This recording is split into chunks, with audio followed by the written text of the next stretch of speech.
नमस्कार, आप देख रहे हैं नेटिक न्यूज और मैं हूं आपके साथ पद्माश्री शुभम।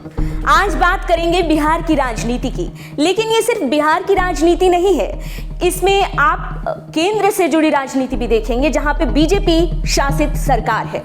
दरअसल अगर बिहार की राजनीति को अगर बीजेपी के संदर्भ में देखा जाए तो ये कुछ इस तरह से है कि बीजेपी पर हर वक्त हमेशा हर चुनाव में लगभग हर चुनाव में विपक्ष आरोप लगाता रहा है, या यूं ही आरोप लगते रहे हैं बीजेपी पर कि किसी भी मुसलमान वोटर्स को मौका नहीं देती है बीजेपी, या फिर चुनाव में टिकट देने का अभाव रहता है। जब मुसलमानों को टिकट देने की बात आती है तो अभाव महसूस करने लगती है बीजेपी। लेकिन अभी जो सबसे सुर्खियों में खबर है वो ये कि जो शहनवाज हुसैन जो बीजेपी के एक जाने माने मुसलमान नेता हैं, जो बड़ा चेहरा है मुसलमान के तौर पर, एक बीजेपी के जाने माने प्रवक्ता हैं, उनको बिहार की राजनीति में एंट्री करवा रही है। आखिर क्यों ऐसा करवा रही है बीजेपी? क्या उसकी मजबूरी है? इस नए प्रयोग के करने के पीछे का क्या हो सकता है माजरा? किस तरह से वो शहनवाज हुसैन को अगर बीजेपी अगर बिहार की राजनीति में एंट्री करवा रही है तो आखिर इसके पीछे का पूरा क्या मसला हो सकता है? इसी को आज हम जानेंगे।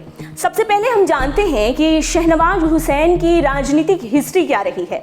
हम एक दो पॉइंट में ही समझ जाएंगे कि जब अटल सरकार थी केंद्र में, तब केंद्र में शहनवाज हुसैन जो थे वो मंत्री थे, केंद्रीय मंत्री रहे हैं। इसके बाद 2014 में वो सांसद रहे हैं। तो अगर पिछले 6 साल की बात करें तो वो एकदम से उनकी जिम्मेदारियां कम थी, उनको पावर कम दिया गया था, वो बस एक प्रवक्ता के तौर पर ही जाने जा रहे थे। लेकिन अब जब केंद्र की राजनीति से उनको बिहार की राजनीति में लाया गया है तो इसके कई कारण हो सकते हैं, कई संदर्भ में इसको समझा जा सकता है। सबसे पहले बात ये कि आखिर बीजेपी इस तरह का प्रयोग क्यों कर रही है? आखिर क्यों उसको जरूरत पड़ गई एक मुसलमान चेहरे को बीजेपी में एंट्री कराने की? हुआ ये है कि बीजेपी विधान परिषद भेज रही है शहनवाज हुसैन को, और 28 जनवरी को ही चुनाव होना है। अब विधानसभा का जो चुनाव बीता है उसमें आपने देखा होगा कि बीजेपी ने किसी भी मुसलमान उम्मीदवार को टिकट नहीं दिया। अब टिकट नहीं दिया तो विधानसभा कोई जाए तो जाए कैसे? तो अभी जो बीजेपी के पास जो मौका आया है विधान परिषद में एक मुसलमान चेहरे को भेजने का, तो उसको वो जाने नहीं देना चाह रही है।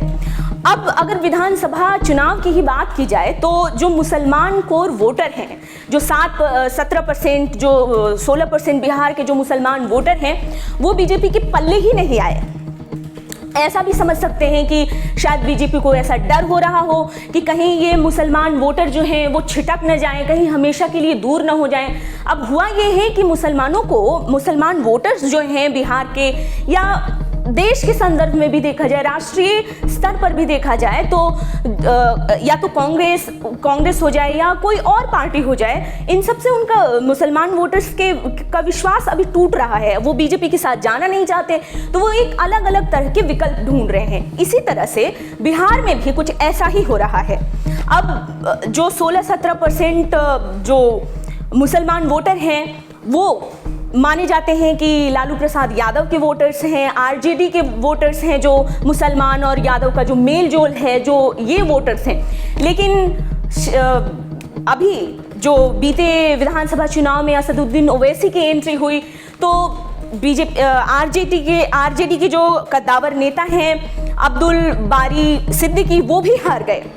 इस तरह से और सीमांचल में काफ़ी वोट जो है वो अलग अलग पार्टियों में बट गया, और इस तरह से बीजेपी ने इसको काफ़ी ज़्यादा रीड किया होगा कि आखिर क्या वजह है कि मुस्लिम वोटर्स उससे छिटक रहे हैं, और ऐसा क्या हो रहा है कि उसके हाथ जो ये कीमती 16-17% वोटर्स हैं वो नहीं आ रहे हैं। और अगर ऐसा चलता रहा तो घाटा ही घाटा है इन वोटर्स का छिटक जाना। तो इस तरह से एक पावरफुल, एक जाना माना चेहरा बिहार की राजनीति में एंट्री करवाना इसको हम एक नया प्रयोग की तरह देख सकते हैं बीजेपी का, कि वो इन वोट को बंटने नहीं देना चाहती, या फिर इन वोट्स को अगर अगला चुनाव हुआ तो अलग अलग पार्टियां फिर आएंगी बिहार में और अलग अलग पार्टियों में ये वोट बट जाएंगे, लेकिन ये यही नहीं होने देना चाहती। अब शाहनवाज हुसैन से जुड़ी दूसरी जो खबर है वो ये है कि अभी कुछ 1-2 दिनों में या एक सप्ताह के भीतर ही कैबिनेट का विस्तार होने वाला है। सीएम नीतीश कुमार जो हैं वो कैबिनेट का विस्तार कर सकते हैं, और ऐसा भी हो सकता है कि कुछ बीजेपी के कुछ संभावित चेहरे हैं उनको जगह मिल जाएगी। लेकिन अगर बीजेपी के संदर्भ में देखा जाए कि किनको पहले तवज्जो दिया जाएगा तो वो शाहनवाज हुसैन ही हैं। तो इसको भी समझ सकते हैं हम इस तरह से कि कहीं अपने पूरे धर्रे को तो चेंज करके जनता के सामने बीजेपी पेश तो नहीं करना चाहती कि देखिए हम कैबिनेट में भी जगह दे रहे हैं एक मुसलमान चेहरे को, इसके अलावा हम विधान परिषद में भी भेज रहे हैं। तो ये कई सारी रणनीतियां हैं। आने वाले दिनों में अगर कोई और उपचुनाव होता है तो उसमें भी किस तरह से वोटरों को रिझाया जा सकता है, खास करके मुसलमान वोटर्स को। तो कुल मिलाकर अभी बिहार की राजनीति में इस तरह से दांव पेच बीजेपी अब भी चल रही है, और जबकि वो सरकार में है तो अभी भी वो किसी भी तरह से, चाहे वो विधानसभा का चुनाव हो, उस समय जो उसने सहा खास करके मुसलमान वोटर्स को लेकर, वो अब विधान परिषद के चुनाव में सहना नहीं चाहती। तो कुल मिलाकर ऐसा चल रहा है। अभी हो गया है जाने का वक्त, लेकिन उससे पहले मैं आपको बता दूं कि नेटरिक न्यूज़ ने शाहनवाज हुसैन से बातचीत की है। इसका डिस्क्रिप्शन बॉक्स में आपको लिंक मिल जाएगा। इसके अलावा अगर आप ये वीडियो फेसबुक पर देख रहे हैं तो हमारा पेज फॉलो करना ना भूलें। इसके अलावा अगर आप यूट्यूब पर हमें देख रहे हैं तो हमारा चैनल सब्सक्राइब करना बिल्कुल ना भूलें, और बेल आइकन तो जरूर ही दबा दें। आप देख रहे हैं नेटरिक न्यूज़, साहस सच कहने का।